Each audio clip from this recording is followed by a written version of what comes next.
Hey guys, Alex at Restoration Design here. Just giving you a quick update on this 65 912 that we're putting together for a customer.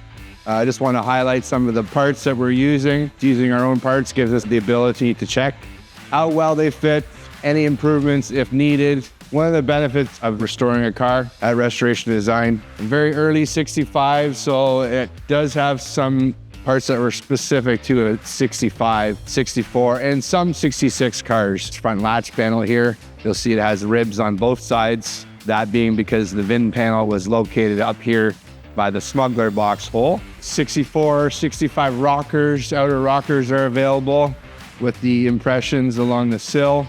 Yet to be installed on this car yet, but those are available. As you can see, we've done rear seat bottoms, seat back, parcel shelf, all the associated brackets.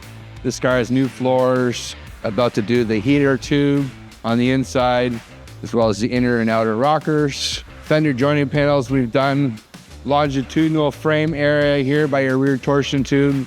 That's all available, as well as the rear torsion tube. So there's still a little bit of work left to do on this car. We have some rear inner fender work, a rear latch member, which is also available from us. Obviously, some rear quarter panels need to be installed on this car, but soon should be on the road again. And if you guys are doing any of these restorations yourselves and you need some help, we have some YouTube DIY videos, so check those out. That'll make your install a little bit easier.